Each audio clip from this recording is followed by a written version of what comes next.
It's time for DodgerHeads.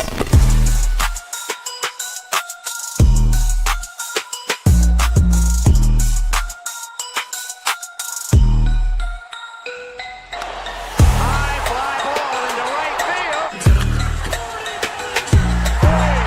Dodgers have won it all in 2020. Shohei Ohtani, 50-50 club. Strikes him out. There's a drive. Shohei Ohtani. Freeman hits the ball. She is gone. Birthday party, Los Angeles. Your Dodgers have won the World Series. What's up, everybody? Welcome into DodgerHeads Live, presented by DodgerBlue.com, part of the Medium Large Sports Network. My name is Jeff Spiegel, joined tonight by Anthony Witrado, here to break down some news, some notes, some rumors. Our guy Anthony, fresh off a buzzer beater Laker win. Go ahead, tell the people the geography of the Lakers game tonight, Anthony. In case anyone didn't know, the Lakers were in Toronto to start a road trip. Big game coming off a loss, and they win on a buzzer beater three-pointer by Rui Hachimura. Toronto cannot get over the LA hump in any sport. It's a fact now. I love it. I love it.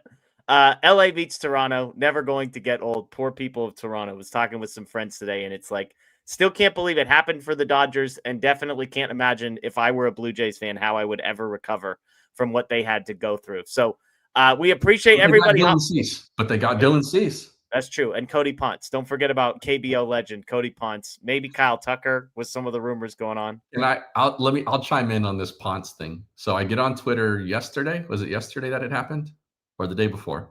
Yeah, I think two days ago. I think. Yeah, it might have been 2 days ago. So I get on and I'm seeing, like, I must have gotten on about 20 minutes or so after it happened, because as I'm going through the timeline, I'm seeing all these, Toronto, the Blue Jays are doing it. They're all in. And I'm like, oh, man, Hendricks? Like, who do they go get? So I scroll, finally find out who, and I'm like, I don't know who this guy is. Like, I had to look it up, and I was like, come on, we're not doing backflips over this one. I just loved I have a buddy who's a Red Sox fan. They made a trade for a pitcher, and my buddy, one friend texted another. I'm on the group chat, and my response was, am I supposed to know who any of the guys involved in this trade were? One of them was pretty good prospect for the Red Sox, I guess. But yeah, we are, you were saying it's like the meme where one guy's poking the other and saying, do something. We're definitely in do something season. And sure. Winter meetings just around the corner. You and I will be previewing the winter meetings when we come back on here in a few days. So at least, Anthony, there's some potential for moves. The Dodgers did make a move. We're going to get to that in a second. We got some fresh rumors on the outfield, on the bench, and on the bullpen as well. So let's dive into all that. As always, thanks to the folks on Facebook, on YouTube, on Twitter. We appreciate you. Baseball Geek with the super chat from the get-go. Really appreciate both of you. With all the rumors swirling, which one do you rate as most likely to occur and when? Anthony, of all the rumors, if you had to pick one thing, and I'm going to say you can't, Kike Hernandez re-signing doesn't count. You got to go slightly more off the board than that. What do you want to take? Okay. So the Suarez rumor, if that's a rumor, does that count as a rumor? Yeah, totally. That would be, I think, the most likely thing as things stand right now.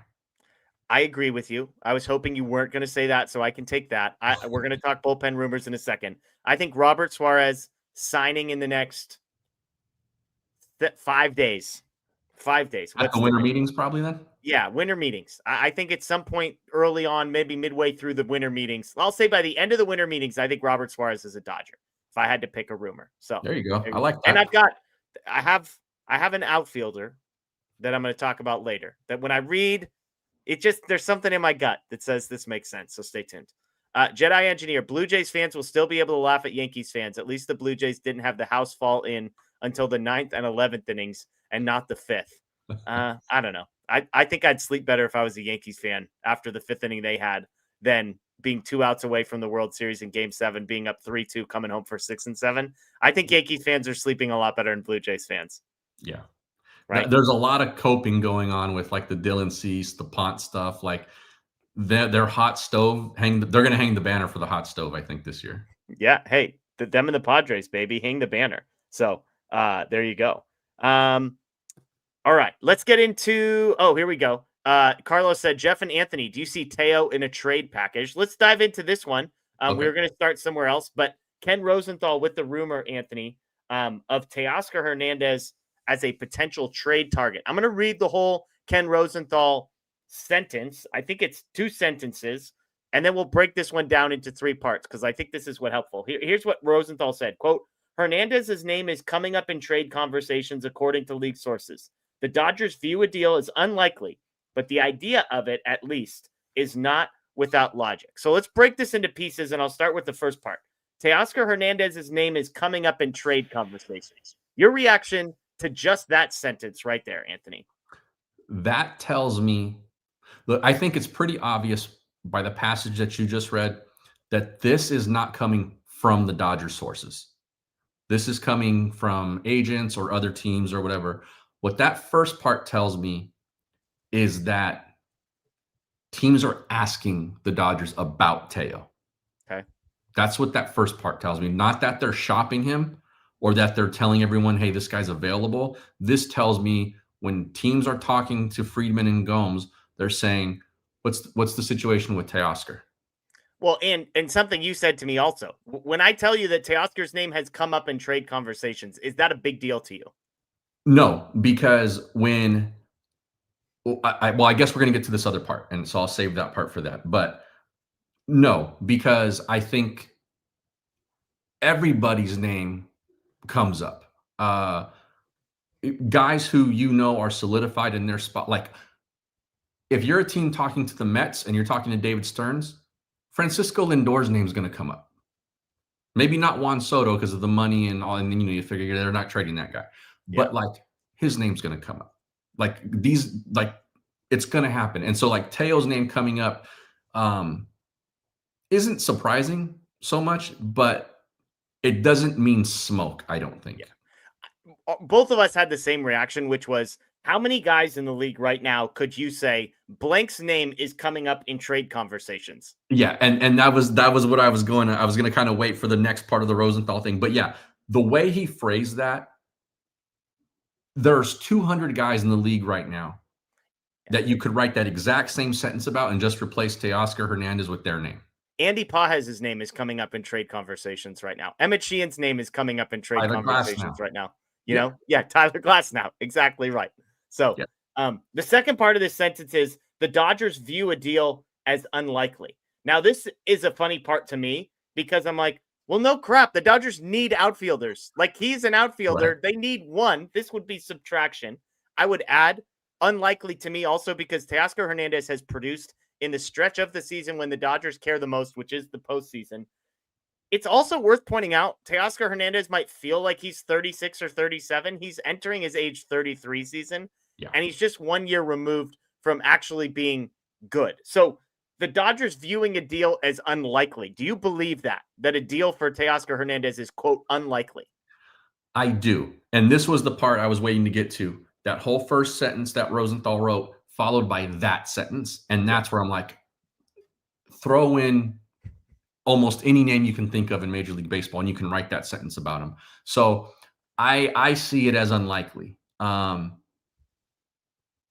that's another reason why I'm telling you that this is not coming from the Dodgers side, because the Dodgers would not leak to Ken, hey, Teo's name's coming up, but we're not going to trade him. Yeah. This is other teams or other agents or whoever saying, yeah, we've asked about Teoscar. They listen, but like it doesn't seem like anything's moving there. That's okay. Let me play devil's advocate a little. Is it possible that the Dodgers are trying to drum up interest in Teoscar Hernandez, and you would leak something like this just to make sure everybody in the league knows, hey, if possibly you would be interested in Teoscar Hernandez, we actually would be listening. And maybe you would assume, we're not even going to bother calling on Teoscar because the Dodgers, the contract, whatever. Yeah. What if the Dodgers are leaking this to Ken and saying, hey, it's not likely. We want to have some leverage here. We're not desperate to move him, but we do want everybody to read the headline that Teoscar Hernandez might be available. Yeah, that's like 5D chess on their side. He's not on a bad contract, despite what some folks might tell you. it's a 3-year deal. The guy was an all-star in the first year, and he's produced in back-to-back Octobers. That's not a bad contract. Yeah. 2 years and left, because the first was a 1-year deal. Then he signed a 3-year deal. So he's got yeah. So we're going into the second year of this, and within this contract, he's produced in October, and you've gotten a ring out of it. So, it is what it is. But anything's possible. I think that if they were the ones to be saying this stuff, one, you would hear it from more people than Rosenthal, and two, I don't think it would be, the phrasing would not be, we see it as unlikely. Like there would be different phrasing in this whole entire thing if I think it was coming from the Dodgers. Because, like, let's say they were trying to beat the drum and trying to gain some interest in him and trying to entice teams to call, it would say something like, more like they're listening versus it's unlikely. Yeah. The last sentence here is, the idea is not without logic. Basically to say there is some sense to trading Teoscar Hernandez. And this would not be a surprise, I don't think, to anybody. No. 2 years left on a 3-year, $66 million deal. There is a $15 million club option for year number 4. A bunch of that money is deferred. I'm not going to pretend to understand how all that plays out. I said he's entering his age 33 season. Last season, 102 weighted runs created plus. That was the worst mark since his rookie season back in 2016. His walk rate plummeted to a career low, almost half of his 2024 mark. To me, the two biggest numbers that changed with Teoscar are interesting ones. It's the walk rate that went from like 8 and change to 4 and change. And then his batting average on balls in play dropped 61 points. His batting average on balls in play was 42 points below his career average. Now, he's slow. So in one sense, that makes sense. Not like he was fast in 2024, though. And so I wonder, Anthony, when I look, expected batting average basically the same in 25 as it was in 24. Is there any part of you that when you look at Teoscar Hernandez and you say, okay, he didn't walk and he got some pretty bad batted ball luck based on BABIP, is there any part of you that thinks, I don't know, the recipe for a bounce back is sitting right in front of him? The first thing is incredibly correctable. It's so correctable that he had corrected it the season before, right, and it made him an all-star, and it got him this contract. So I think watching that dip probably had something to do with him being hurt, and like, pressing and try to do too much with balls that he shouldn't have been swinging at. And then, caught himself in a little funk, and then yada, yada, yada. We know how that stuff kind of can snowball. And then the second part is he had bad luck, and not like, this isn't Michael Conforto. Like Michael Conforto he was bad. There was some bad luck mixed in there the first couple of months or so with Conforto, but for Teoscar, that's a huge, like, flashing neon sign telling you that, like, this is correctable. Like, this could bounce back the other way next season, because he's still hitting the ball hard.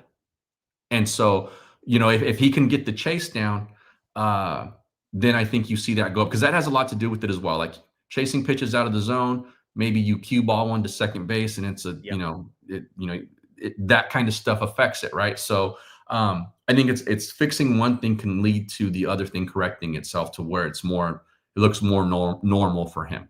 And that's what I was going to say is his batted ball data. So the optimistic side of Teoscar is if he can just walk like he did in 24 and get some better batted ball luck, the batting average, the on-base percentage are going to correct themselves. The concerning piece is the slugging percentage, because the exit velocity was its lowest since 2017, barrel rate lowest since 2016, hard hit rate lowest since 2019, launch angle career low, max exit velocity lowest since 2019.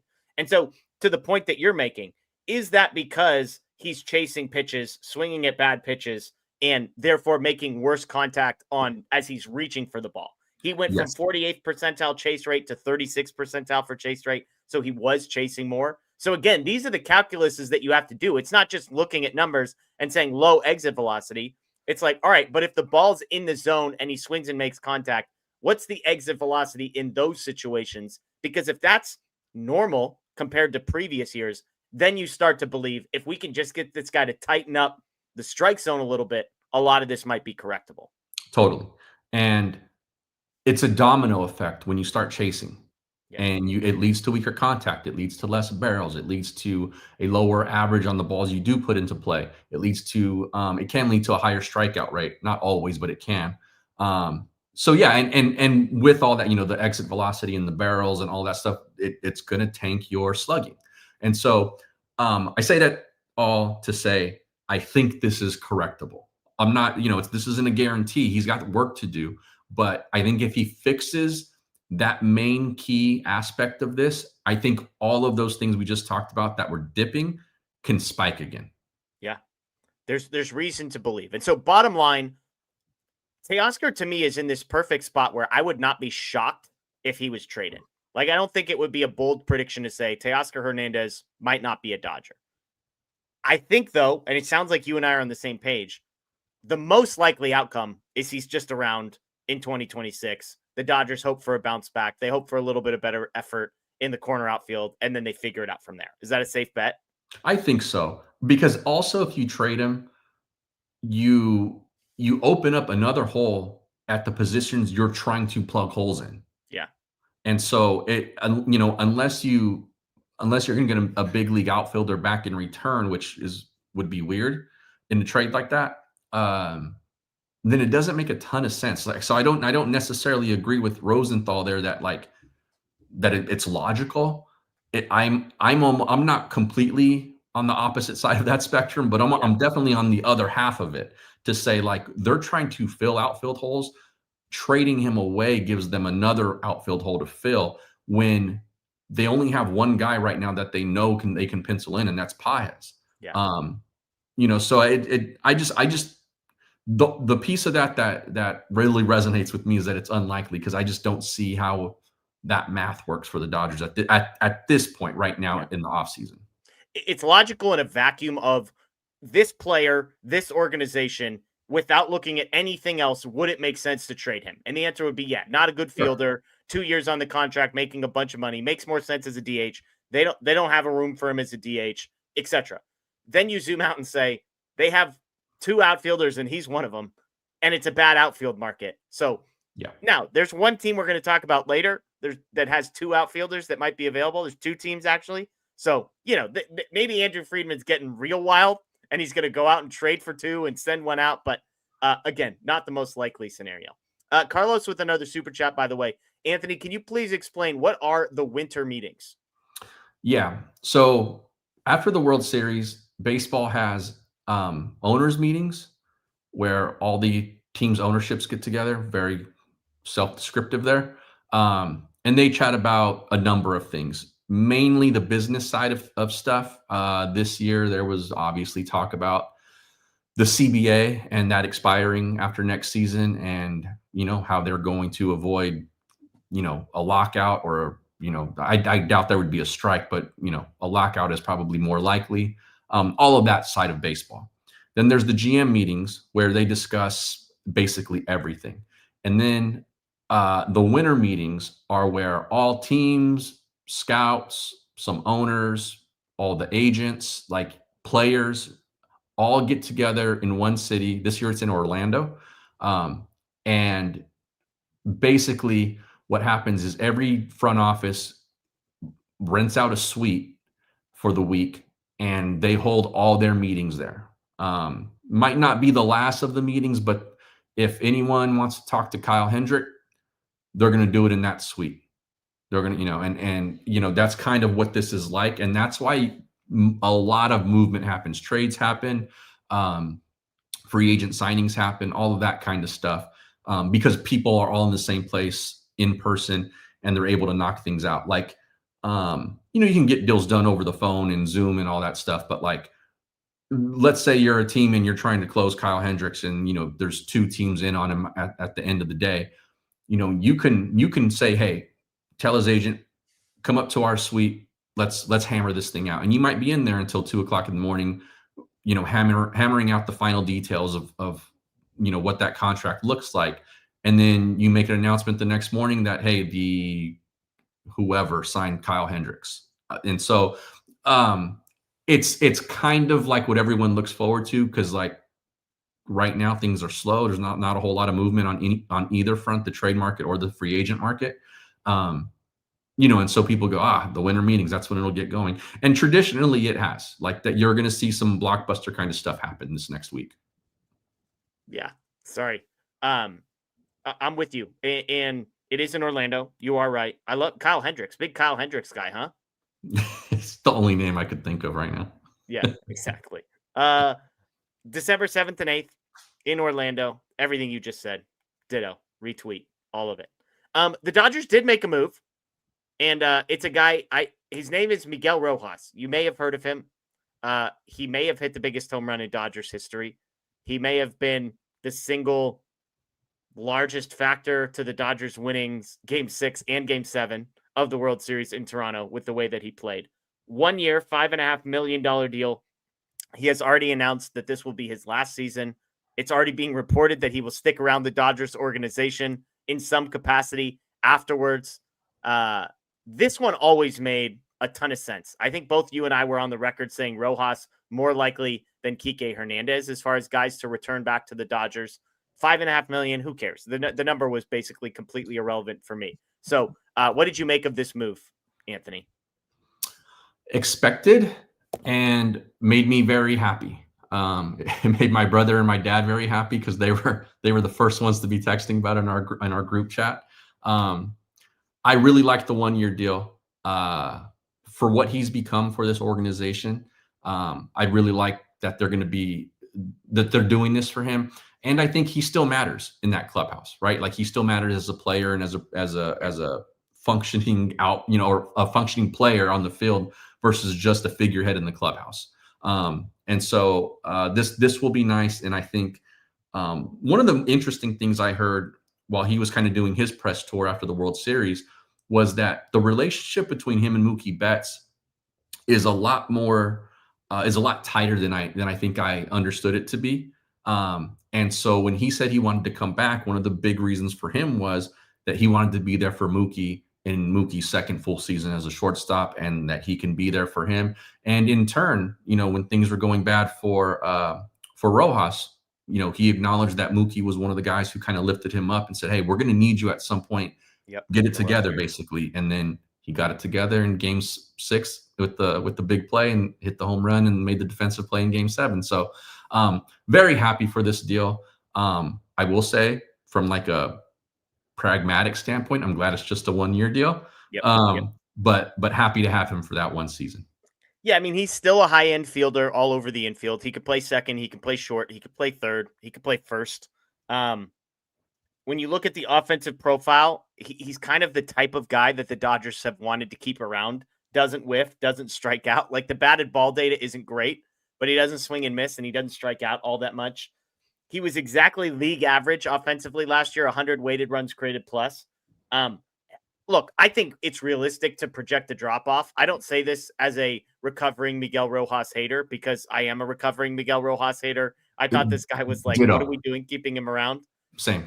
And he was wrong, and he made me look dumb, which I'm grateful for. That said, weighted runs created plus has gone from 110 to 100.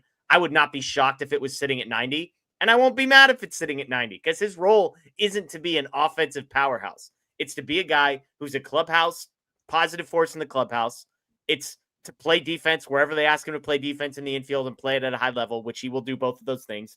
And he's a guy who knows his role. He's going to be on the bench. He's not going to play a ton. He's going to give you a quality at bat if he comes in. But that's exactly like, this is a totally fine signing for all of those reasons, even if he doesn't replicate like some massive offensive breakout. And for him, and you and I were talking about this early in 24,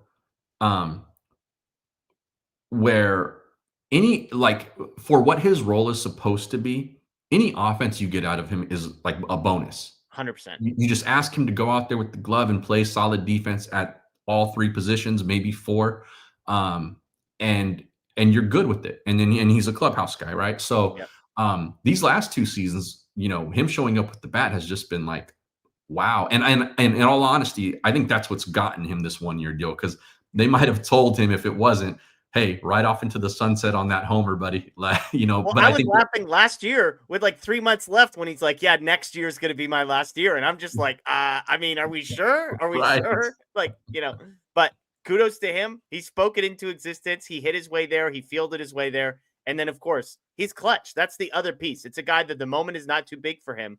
And normally when we talk about clutch, Anthony, we're only talking offensive.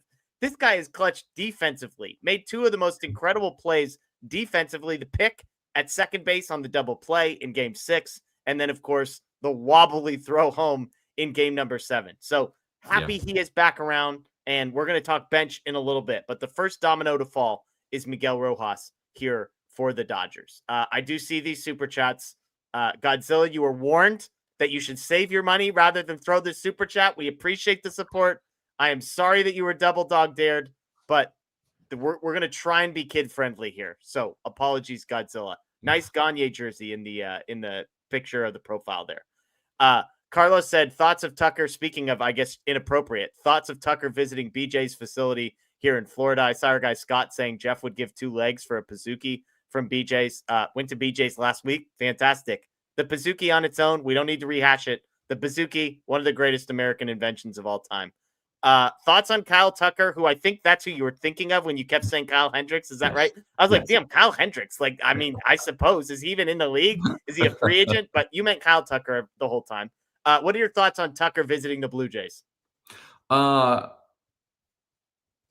have money to spend. They have money to spend for several years, and they keep getting turned down. And so this isn't surprising for me. I think they were. If you had to name 5 teams that were going to be seriously in on Kyle Tucker, not Hendricks, the Blue Jays were going to be among the teams at the top of that list. So, not surprised. I will say, if they sign him and they re-sign Bichette, that lineup is going to be so good again. Santander coming back. I do think it's interesting for them because I've seen this debate on Blue Jay channels, and I think they haven't gotten like a real indication of which it is. But if it's Tucker and Bichette, great for them. If it's Tucker or Bichette, that's an interesting call from a franchise standpoint because Bichette is their homegrown guy, and maybe he's not a shortstop anymore, but they can move him over. And he's still a very productive offensive player, but Bichette. And so that's an interesting situation. If you're a Blue Jays fan and you happen to like those kinds of things about your team, it's something to pay attention to. Us over here, we wear homage World Series champions hoodies, and we talk about signing Miguel Rojas back because he's a World Series hero. Yeah. The pride of Brazil, Bo Bichette, by the way. If you've been following the World Baseball Classic, he and his brother will be playing for Brazil, which I believe he has before. But there you go. They just let anyone play for anywhere. I guess so. Yeah, I mean, like if you're the Blue Jays, good for them. Good for them being willing to throw money at everything, even though they just went to the World Series. I don't want to throw anybody under the bus. Somebody that both you and I know I was having a conversation with today, and his prediction is that the Blue Jays miss the playoffs entirely next season. So there's not a good it's in sports in general, when you get that close to the mountaintop and come up short, it is not a long list of teams that continues to have success in future years. That tends to take it out of you in a way that carries over. And it's worth mentioning they didn't exactly, blow everybody away throughout the entirety of the regular season either. So you can see a couple teams in that division taking a lead. I don't think that's out of the question. And they were a team that was in case you didn't hear at all during the World Series from the announcers, they were a last place team the year before. So I would not be completely shocked if they took a major step backward. But I do think with the Cease thing, and if they land, maybe a couple of the other guys that they're looking at, possibly like those guys are floor raisers. I don't think they're ceiling raisers though. Yeah. Look, Kyle Tucker, we've gone over it. We don't think the Dodgers are going to be interesting. Clearly, that has been the case based on all reports so far. That could change if his market doesn't develop the way that he's wanting to. But Like if your team signs Kyle Tucker, I think you're going to be happy about it. He's a really good baseball player. I just think the Dodgers are like this one team that live in this luxury world where it's like, we'll save our $400 million for the next superstar that comes by. Yeah, I mean, in a league with no salary cap too, like, go ahead and sign him. Right. You know what I mean? Like, if he feels a need for your team, then go ahead and sign him. I think for the Dodgers, they have a need, but they don't have a Kyle Tucker need, right? And I think because while there's not a cap, there are limitations to what teams can spend, just based on revenue and stuff. So if he's going to command $400 million, I would rather see the Dodgers spend that money in different ways, right? Spread out that money between an outfielder and a reliever, again, like that kind of thing, versus then on one more guy who's gonna have a major, huge contract like that. Because I think, and they've been so selective with who they have given those kinds of deals to. Also, I just don't see there being a lot of smoke with him unless his market falls through the floor. Yeah. Dodger Blue correcting us, by the way. Bo Bichette's mom is Brazilian, so that would make a lot of sense as to why he would be playing. There we go. That's not that far out of reach then. Yeah, his mom literally is from there. Yeah. Safe bet. So I did not know that. I did not know that either. Dante Bichette, not from Brazil. Okay, let's get to some other rumors that came out. Shout out to Fabian Ardaya and also the newest member of the Dodger beat, Katie Wu, who came over still at The Athletic, was covering the Cardinals, will now be coming alongside Fabian and covering the Dodgers. Have heard great things about her. She, of course, came on our show after the Dodgers traded for Tommy Edman, had some great insight, all of which turned out to be true. So shout out to Katie Wu. We're working on getting her back on the show in the next couple of weeks, so stay tuned. But they put out kind of a preview of the winter meetings, if you will. Real quick, Jeff, I'll intervene here on the Katie Wu stuff. I can't think of, and maybe admin can correct me, I can't think of any team that The Athletic has put 2 full-time beat writers on. Yeah. So they don't have one on most teams. Yeah, I think this would be a first for them on the MLB beat. So that's very cool because both writers for the Dodgers are very good. And 2, I think it just shows this team brings everybody revenue. Yeah. And I'm sure there's part of it where both of them are senior enough that they're going to be doing a lot of national stories mixed in as well. But as Dodgers fans, clearly we are going to be the beneficiary of this. Tons of nuggets. So let's just run through these really quick before we get to some questions. They start with the bullpen. And this is not a surprise. Quote, addressing the bullpen is a top priority. Said that they've been firmly in the mix on relievers, that they've been trying to thread a needle between getting the top folks while also trying to keep it to short-term deals. They were in on Raisel Iglesias, did not get him. They floated Ryan Helsley a 1-year deal, did not get him. They were, quote, in hot contention for Devin Williams and did not get him, which leads us to Robert Suarez. They confirmed Dodgers have shown interest in Robert Suarez. Again, a high AAV, short term is what their goal is. Suarez makes sense. He seems like the type of guy that would possibly sign a shorter term deal. They said, they added, by the way, not engaged on Pete Fairbanks and that Diaz is likely outside of their range. So you and I both said Suarez makes the most sense. I've shared my concerns with Suarez, a tick down in velocity, some numbers that don't seem to be going in the absolute right direction. He's clearly the best option that's out there. So I think if you can get out of your mind the idea that they're going to be adding like a 9th inning absolute stud, and you sort of adjust your expectations for a guy like Suarez to a really good setup man type, that feels like where he's going to settle in over the next couple of years. And if I talk myself into that's what they're getting, it becomes a little bit more palatable because he's less disappointing in that role. Like there's a gap between Devin Williams and Suarez in my estimation, but there's a larger gap between Suarez and everybody else. I agree. I totally agree with you there. I would be fine with him in that role. I'd be fine if they signed him. Like, let me start there. I'd be fine if they signed him. I would like it if that was the kind of role that's where the expectation were set. And then you hope that Tanner Scott I'm calling a Tanner Scott bounce back just based on from where the floor was last season. Like he's going to be better than that, I think. But does that mean they have to pay him 9th inning money? We'll see. The answer is yes. He will be getting paid ninth inning money. I I don't 3 think that's years between $40 and $50 million seems likely, especially after what Devin Williams got. So is this team willing to pay that much for a guy that they don't see as their ninth inning guy? Well, I guess we'll see. But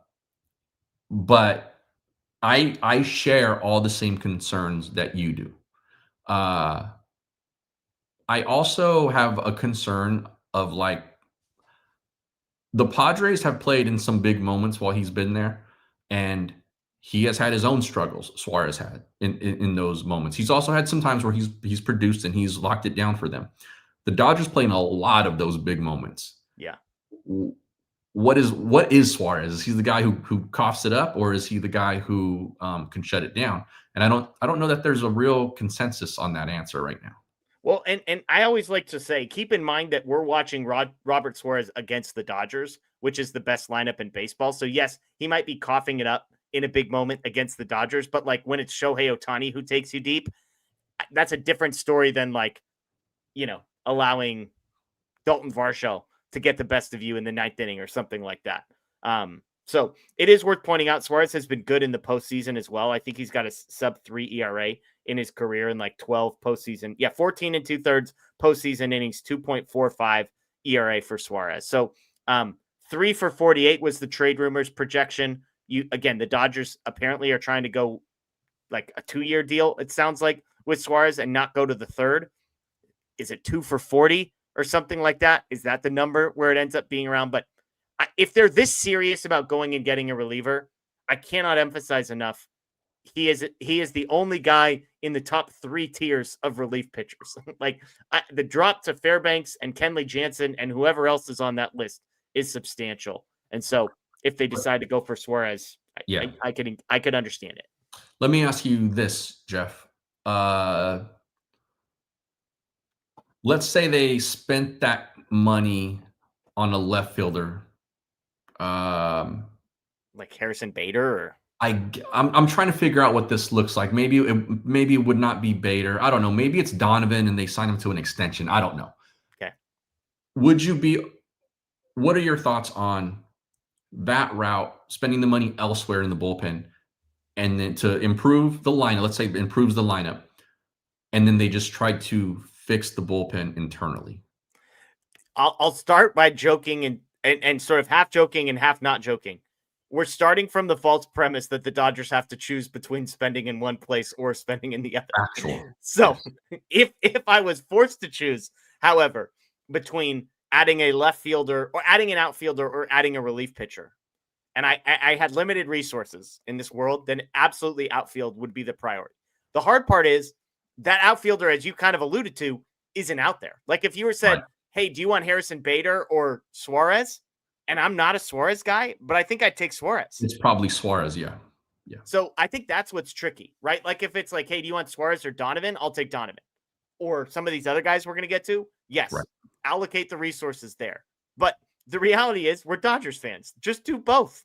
Sign the guy, pay $20 million for a 7th, 8th inning guy in Suarez, and then go trade for whatever outfielder you want. That's the solution I want, Anthony. I want my cake and I want to eat it too. Yeah. Just keep on breaking it. Exactly right. Maverick asks, what's the plan going forward for our aging positions? Freddie is 36, Muncy's 35, Teo is 33, and I'd trade him for a flat 6-pack of Natty Light.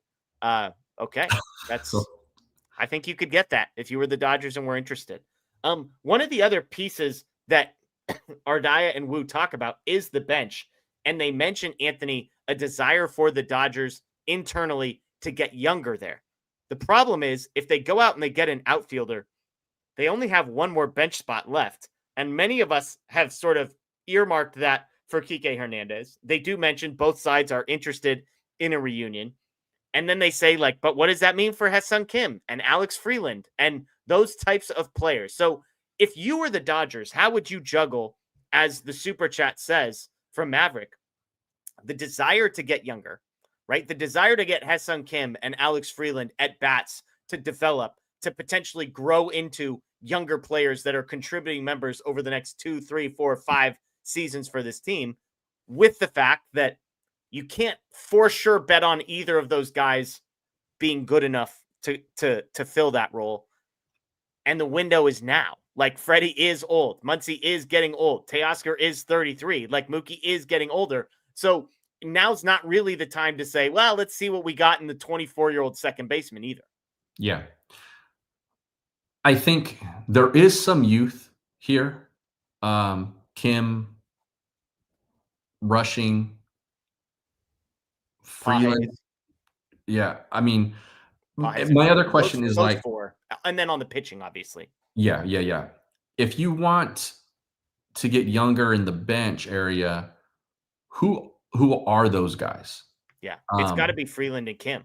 Yeah, and which I think you can do if you go out and get an everyday left fielder or an everyday right fielder and Teo moves over or something like that, or an everyday center fielder, just another everyday outfielder, not a platoon guy. You can move Alex Call and maybe say, you know what, we can live now with whoever that we're going to bring up who's sub 25 years old or something like that. Yeah. But like, it's nice in theory, but like, you don't really want to fill those spots with prospects. And young, quote unquote, young guys who are going to come and play and ride the bench for you every day, those guys are typically like fringed hanging on in Major League Baseball type.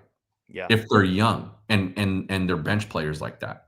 And so it's not, I don't think it's as simple as just get younger on the bench.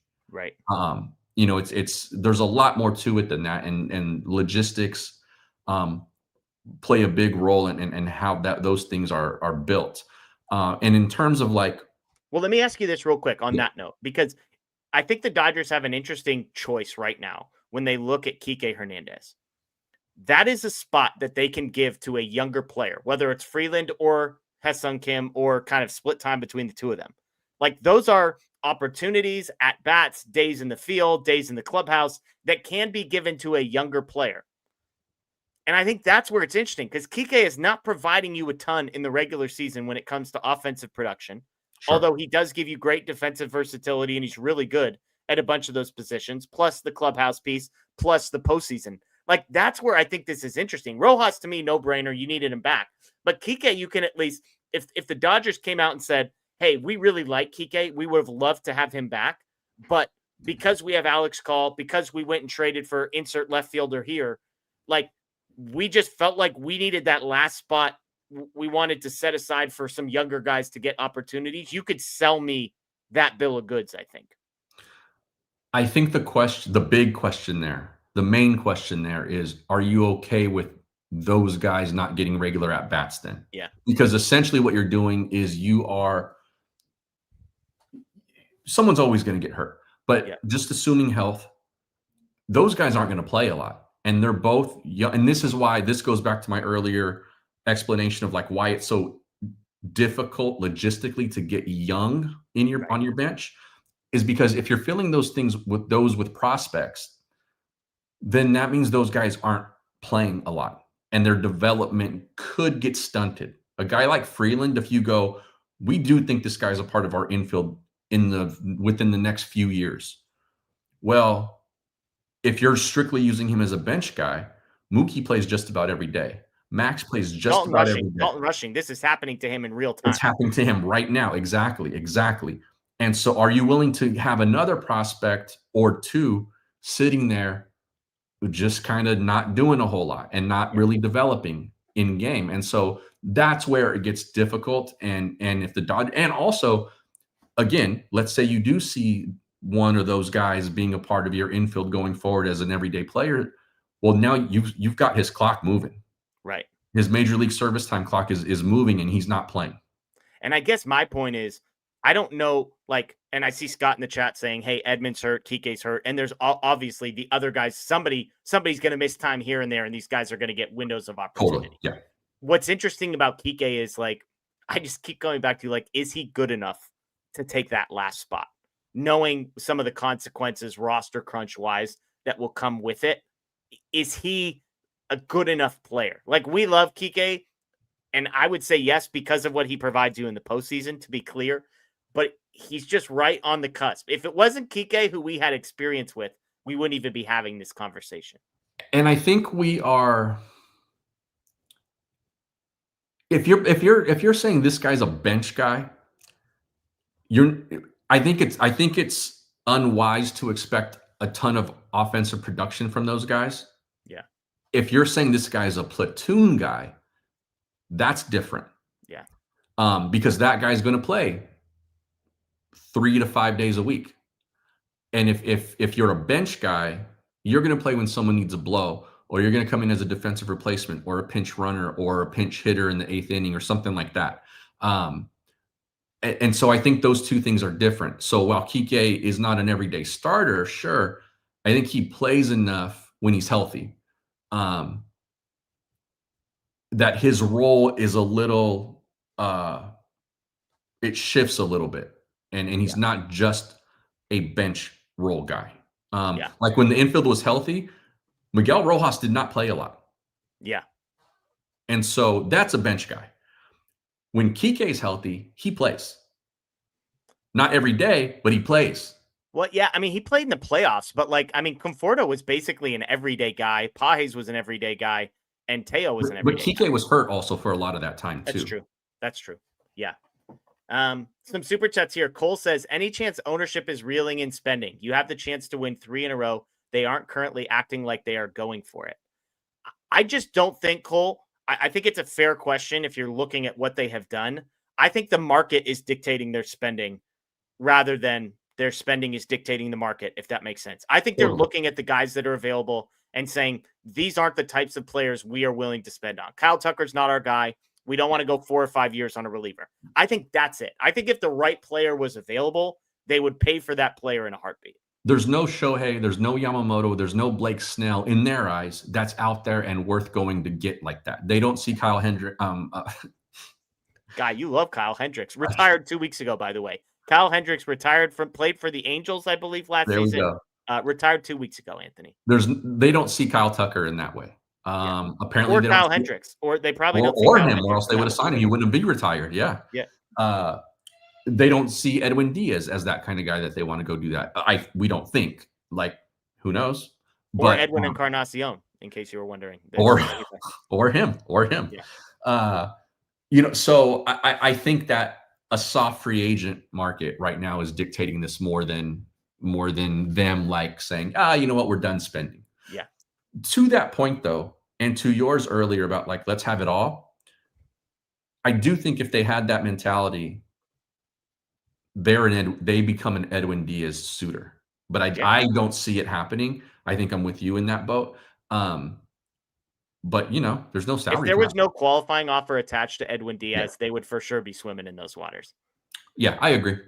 I think it's just the 2nd and 5th and the $1 million, and it's just like that's a lot. Cost is high now. Yeah, it's like trading for a guy, and then you also have to pay him.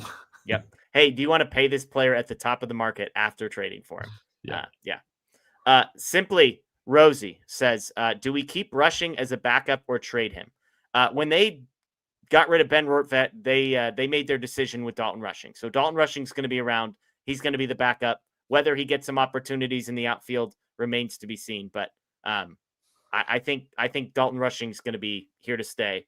I would like, if they don't go and get a guy who's going to man that position in left field every day, I would really like to at least see him go out there and see what it is, because the reports from when they did it in the minors were like that he wasn't good, but like, was he Conforto or Ryan Ward?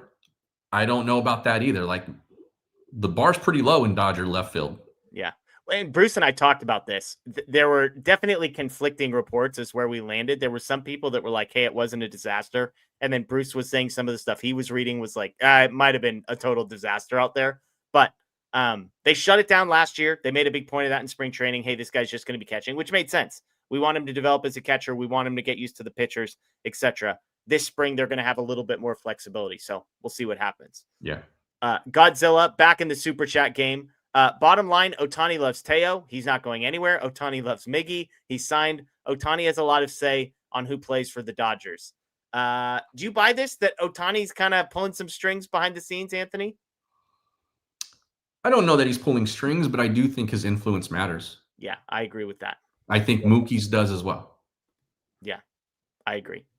And again, Teo and Miggy, the reason these guys are liked is because they're popular clubhouse people who make an impact on the clubhouse. So it's not like Ohtani likes Miguel Rojas and everyone else can't stand him, but they're listening to Ohtani. Right. I think the players you're mentioning are both popular players. And when we talked last season about the Austin Barnes thing or the Chris Taylor thing, and we were, people were getting mad at us for saying, like, there's a reason here aside from just the production that these guys have stuck around as long as they have.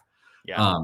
And we weren't advocating for them to like stay, but we were just saying, here's why they're still there probably. Yeah. I think we've seen these last 2 seasons, that stuff does matter. It does. Yeah.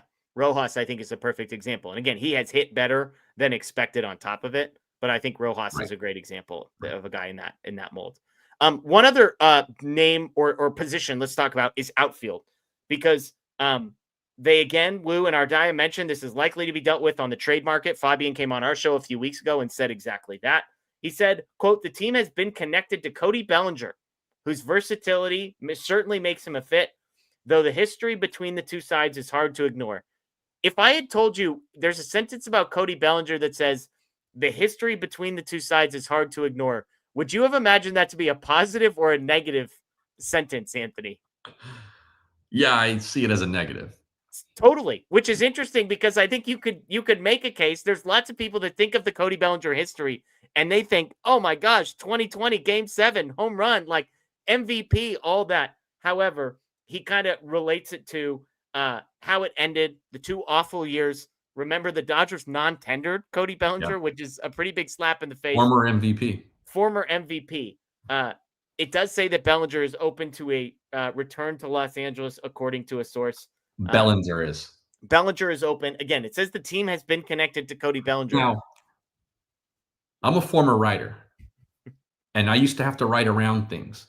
Connected is a very deliberate word that they've used in that article. Yeah. So you're saying there's a chance that what Ardai and Wu are doing here is there's a lot of smoke on one side of this relationship, and they have not said otherwise while implying otherwise. And it means maybe other front office people on other teams or other reports from in other publications have said, like, oh, Cody Bellinger and the Dodgers could make sense. Yeah. That kind of thing. That you can use connected in that way. And it's true. I think that bedtime's not going well. Did you just get handed a beer? Is that what you're about to consume right now? I'm like, this guy, it's like you just hear a child screaming off camera and a beverage gets handed to Anthony. I was like, please let that just be a 5th of tequila or something like that. My goodness. But it's water for the podcast people, by the way, that can't watch. He got handed a bottle of water. My man is hydrating over there. So, I think connected could mean a lot of different things. It could just mean that people have speculated that would be a good fit. But I texted you this the other day. I don't understand the infatuation with bringing Bellinger back for some of the fan base. Yeah. I think probably the Dodgers front office wonders about that too, because I don't think that there's any smoke on that side at this point. He hasn't been very good.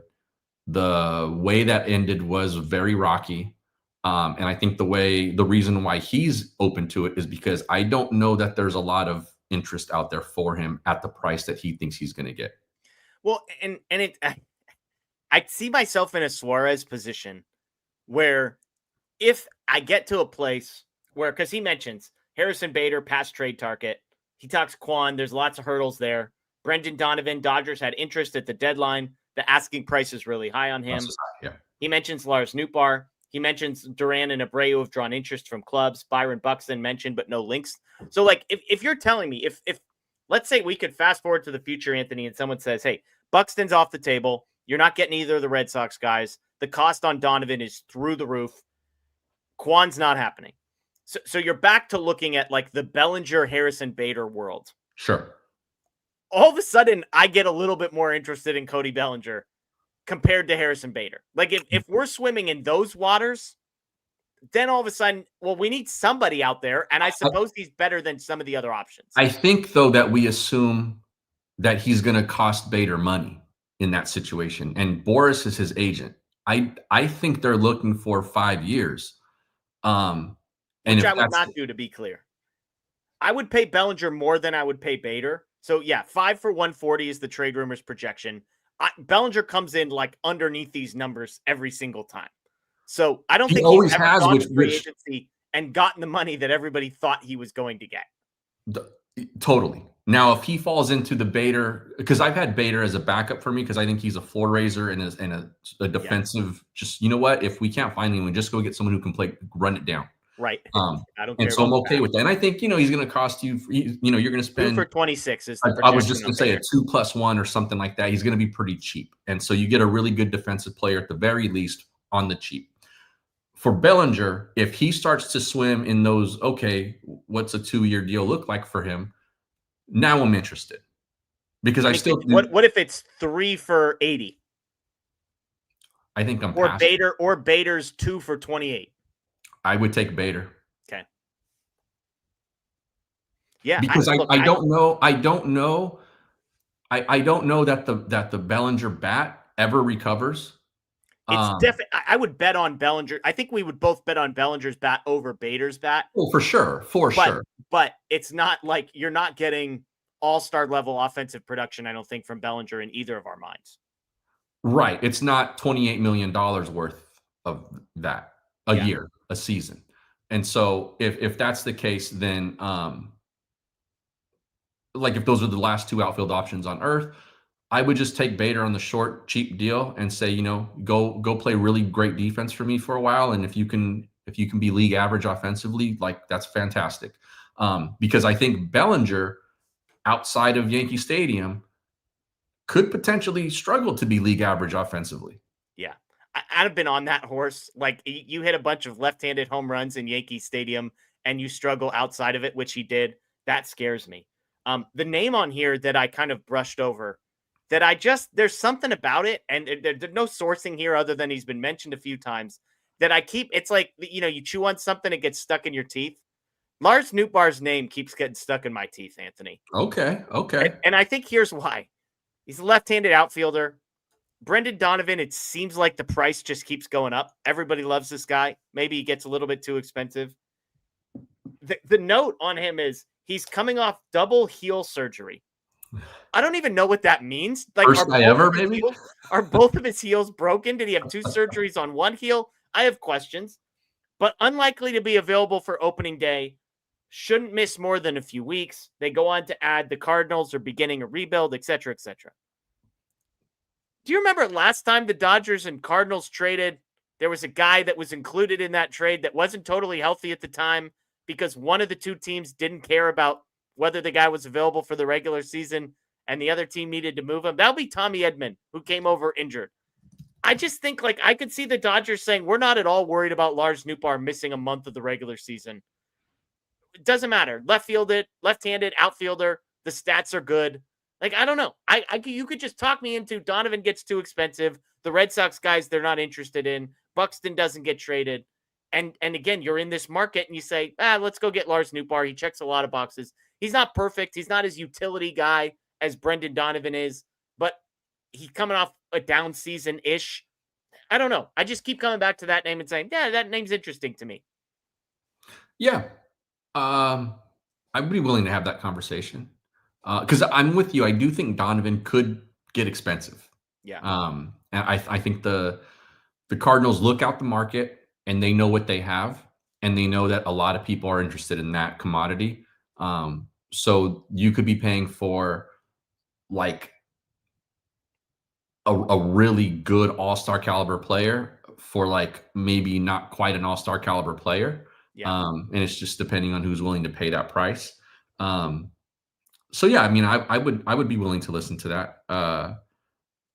But yeah, Nootbaar grades out well in right field as well, which I think everybody would love, because that moves one right fielder over to left field, which is a position most people seem to be more happy with him at. At worst, he's a league average. At his worst, literally at his worst, he is a league average hitter. Historically has been better than that.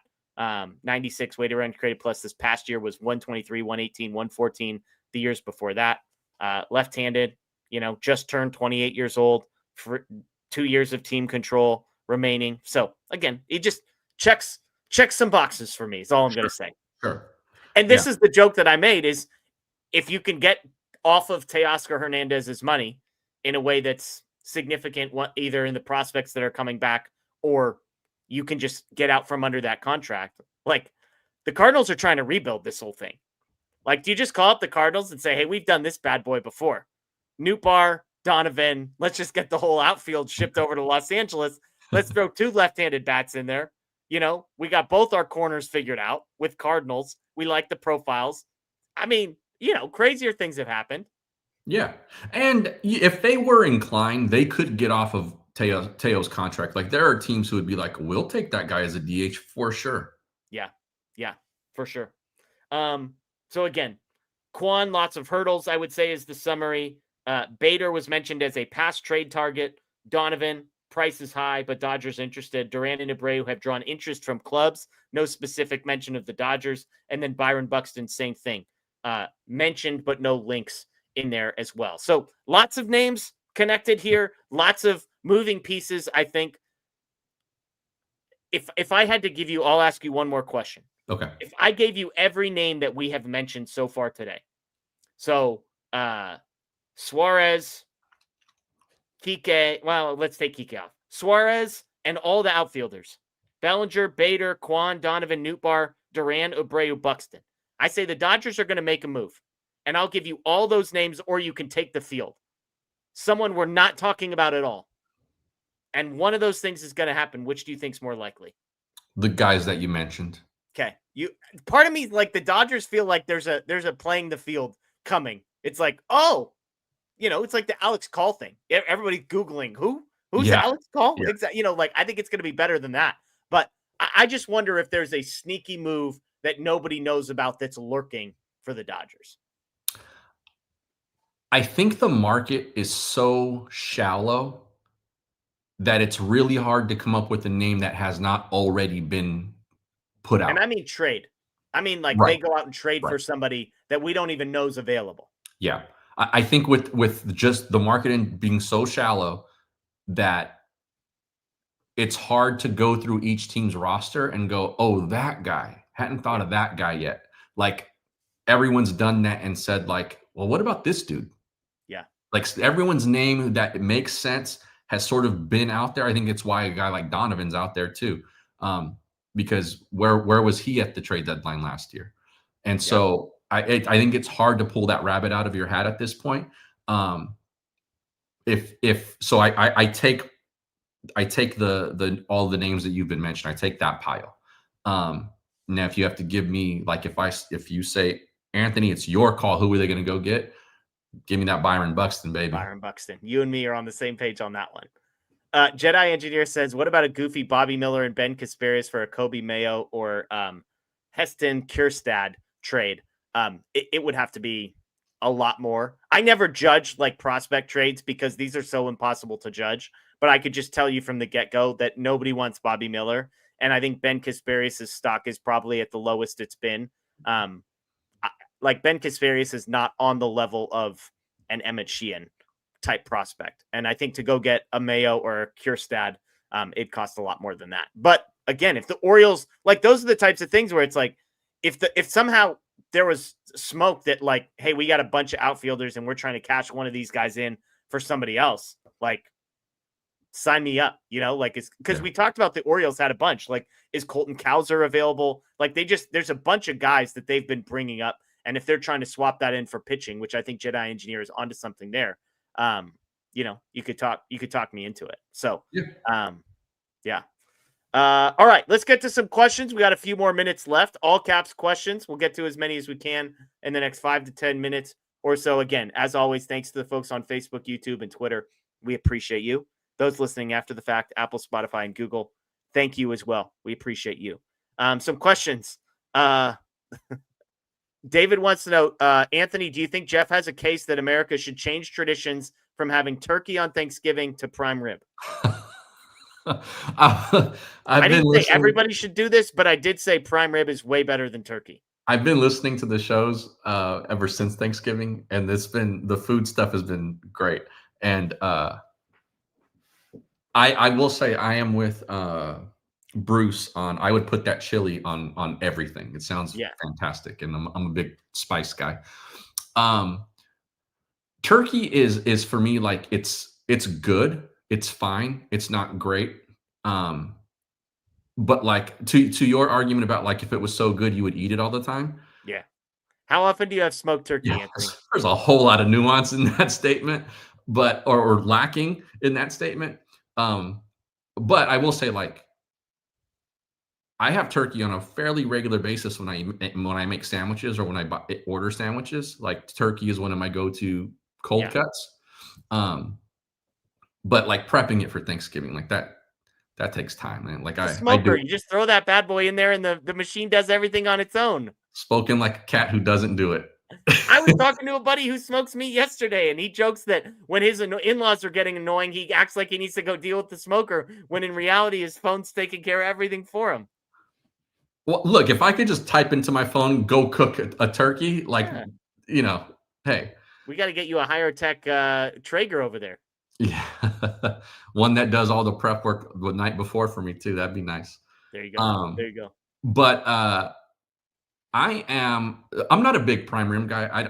I don't, me personally, I don't like it that much. I'd rather go get a prime New York or a prime ribeye or something like that. But I am not opposed to beef on Thanksgiving. In fact, I've already been in discussions with my brother, who is my partner in crime on Thanksgiving cooking, that we may hand the turkey off to somebody else next year, and me and him may do some beef options. There you go. Now we're talking. See, and so I'm good with both of them. If I'm there was over turkey too. If there was red meat on the table and there was turkey, I'm sorry, if there was red meat in the dish and there was turkey on the dish, I put them both on my plate. I'm good. Yeah, I ate a little bit of turkey, but emphasis on a little bit, covered in gravy. Your plate did look good. The one that you posted, I would mess with that. Om said, respectfully, you say no to trading anyone for anything in the farm. It's not like all are major league talent anyways. Who are the players that you would be trading farm for then? Names, please. I think the question is like, who would I trade some of the top prospects for? I think if I'm understanding this correctly. We've both been on record that we like Byron Buxton. He would not come cheap. Jaron Duran's a guy that I like and would trade for. Abreu I would trade for. Those are both guys that would not come cheap. Those would cost you top prospects. So there's three names right there. I'm trying to think of if there's anybody else. I mean, like Quan would cost. I wouldn't trade prospects for Quan. Donovan would cost you something. But I'm like I think Donovan, Duran, Abreu, Buxton. There's the 4. Boston outfielders in Buxton. Yeah. There you go. Yeah. Thomas says, do you think the Dodgers are not wanting to hand out contracts to have more money for the international signing bonus? DePaul and Quintero combined roughly over $500K, more money to spread out. I think I can't. So the international free agency, there's now a salary cap that each team has based on where you were at last year in the standings, spending all that kind of stuff.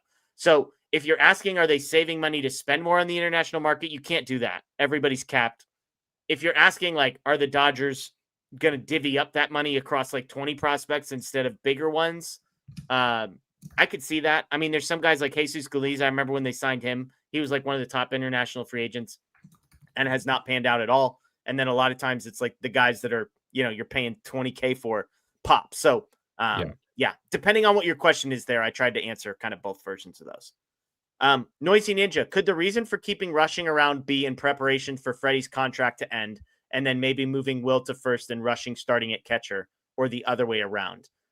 There's possibly something to this. The hard part for me, Anthony, is we're what, 2 years away, 3 years away from this? It's a long way away still. Yeah, I know it's only 2 years or maybe 3, but in development time, that's a long time. You got to figure if you're waiting that long, by the time he's done and you say, okay, now Dalton Rushing, you're an everyday guy, he's like 28. Yeah. You've only got a few years of team control left. So, yeah. GE says, thoughts on a guy like Brad Keller, former starter whose metrics took an exponential leap after going to the pen. These are the types. Brad Keller is not going to fit into the category that I'm about to describe. But I would like guys who are failed starters. I would offer like 12 of them invites to spring training and say, hey, this never worked out for you as a starter. Let's see what happens if we go down to one inning and just see if we find the next Michael Kopech or Brad Keller or fill in the blank of a starter who couldn't cut it. Like, I would just throw darts at these types of players. I don't know if Brad Keller is good enough for me to go give out a major league contract, guarantee a spot on the roster the entire year. Like, I'm not saying he's bad. I'm just saying, like, is he good enough to justify the guy whose spot he's taking away, whether that's developmentally or having to, like, get rid of Anthony Bonda in order to make room for Brad Keller? Like, those types of trade-offs, I think, is where it gets tricky. So, yeah, I agree. Scooter Booter says, I said the other day that Suarez makes the most sense since you wouldn't have to commit as long compared to Diaz and less money, but do you think the holdup would be adding a third year? I would imagine if the Dodgers are willing to go 3, this deal might be done already. Just if that's what he's projected and he's trying to get every ounce of it. So we'll see how many. I mean, one thing the Dodgers might be playing is how many teams are actually swimming in the deep end of the relief market and how many of them have checked the box already. Yeah, and I think part of the problem for the Dodgers in this situation is that the market's kind of been set. The guy who was bad after he got traded last year got 2 years. The guy who had a 4.5 ERA last year got 3. Yeah. And the guy who's the elite guy is looking for 5. Yeah. And so I think Suarez thinks absolutely somebody's going to give me 3 years. Yeah. TQT asks, with the relief market being so expensive, would you be interested in signing Michael Kopech for a year? You said, Jeff, a little while back, right, that you would be open to this. Was that you? I don't think it was me. Okay. I don't hate it. Like, I wouldn't be mad. I just think, like, is Michael Kopech better than Ben Kasparius as a relief pitcher? Yeah. Maybe the upside, but the upside's higher, but will it ever pan out? The floor is lower. The floor is like he can't stay healthy or he can't throw strikes. Yeah. So, like, would you rather have Kopech on a major league deal or just take your chances with, like, Will Klein, Edgardo Enriquez, Brusdar Graterol? Like, they just Ronan Kopp, you know? Yeah. I don't know. I find it hard to believe that that's the choice. So, yeah. Let's see. All right. I've got to believe that he's going to get a major league deal. I would think at this moment in time. Yeah. I would think that we get to mid-February. Maybe he takes like a spring training invite or something like that. Yeah. Yeah. Somebody somewhere's got to give him a deal. He was so good a year and a half ago. I mean, the guy still throws 100. Yeah. Paul Abbott mentions the Muncy talk, which we did not get to. Good catch. We skipped over that. Max Muncy, Anthony, is interested in an extension. Do you think the Dodgers are interested in an extension with Max Muncy? He's got 1 year left on his deal, and then he will be a free agent. Obviously, is not getting any younger, but I believe, was it on Foul Territory? I can't remember what show he was on. It was Foul Territory. Foul Territory, that he said he was interested in an extension. So what do you think?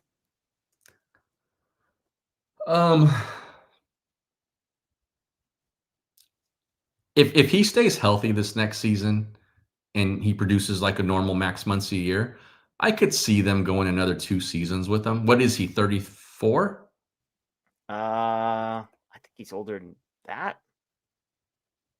35. 35. Just turned 35 in August. I could see them maybe going like a 1+1 with like a vesting type of option for the second year. Vesting meaning like play a certain number of innings and you guarantee a number of games, produce a certain, X, whatever that might be. Then I could see it. But yeah, like, I don't think they're going to hand him like, hey, here's 4 more years, Maxie. Well, and I could see, like, couldn't you see him sort of transitioning into that David Freese role where it's like, maybe you're not an everyday guy, but we'll keep the left-handed bat on the bench and you play third base every once in a while, maybe play second base every once in a while. You're the backup first baseman kind of a deal. Yeah. And see, like if he, once he's done as an everyday guy, and if they did that and say, you're our bench guy, and, we know that you can go pick it, once or twice a week when we need you out there. And we also know that you can give us a power bat off the bench who can run into one. I like that kind of bench guy. Yeah. And I would be good with that. Like, we talked earlier about like trying to build one and how do they get younger? To me, that's the kind of bench guy that I would like. Yeah. The quote was, I'm sure they're looking at pieces out there and who they might try and go after, all that stuff. Once that's done, maybe we'll have a discussion. Maybe we won't. I honestly don't know. I would love to, clearly, but we just have to see how things unfold. I would be surprised if anything happens, because I think if you're the Dodgers with Muncy, there is no motivation to do this now. Just let him play out the deal. You're going to be the favorite. Basically, I think if you want him back at the end of this season, he's going to come back. And if you don't want him back, then you haven't committed, an extra 15 to 20 million to a guy. But I'm with you. If he reverts back to offensive Max Muncy of 2 years ago, sign me up for a couple more years. I think the bat will age well with Max Muncy. I think we're already seeing that. Fair. I do. Yeah. And I'm with you. I think it continues to age well. I'm fine. But I think the Dodgers have no incentive to hand him more years right now. Yeah. Honestly, the only incentive would be they kind of lucked out on the contract that he's currently on, because they kind of bought in at his lowest point, as far as when he signed this last one, and it came with this team option for it was a 2-year, $24 million deal that had a $10 million team option tacked on the back. I think that was because he was going to miss, was it most of 2024? I'm trying to remember. Was that after the elbow thing? What's that? Was that after the elbow thing? Yeah, let's see. Yeah, 2024, he missed half the season. He played just 73 games. He was okay in 2023. So basically, they probably knew, hey, he's going to miss half of 2024. So they signed him to a 2-year, $24 million deal with a 10-year option. So they got 2.5. They're going to get, potentially 2.5 years out of Max Muncy for $34 million for a guy that, could hit 50 home runs over that stretch and was an above average offensive player, 133, 137 in the last 2 years. The three true outcome kinds of guys like him with his makeup do tend to they slow down gradually. You know what I mean? So paying him until he gets into his later 30s isn't completely out of the question. Yeah, for sure. For sure. So good catch. Thank you, Paul, for reminding us. Muncy was on my list, but sometimes super chats, we end up out of order on my rundown and we don't get there. So good catch on the Max Muncy extension talk there. We appreciate everybody, as always, for hopping in with us on a Thursday. We will be back, Anthony and I, on Sunday night to talk more Dodgers, preview the winter meeting. So make sure you join us again every Tuesday, every Thursday, every Sunday. Some unplugged shows with Scott Gierman mixed in during the week, of course, as well. So if you've not already, subscribe, ring the notification bell, tell your friends. If you're a podcast person, Apple, Spotify, Google, find the DodgerHeads podcast, rate, review, subscribe. That would greatly help us get the word out a little bit. Get us into that algorithm flow. We would appreciate that. And then the Dodger Blue app, we've been mentioning it lately. It's got everything all in one place. So check that out. That is Anthony Witrado. I am Jeff Spiegel. Folks, enjoy the rest of your night. As always, go Dodgers. And yes, still champs.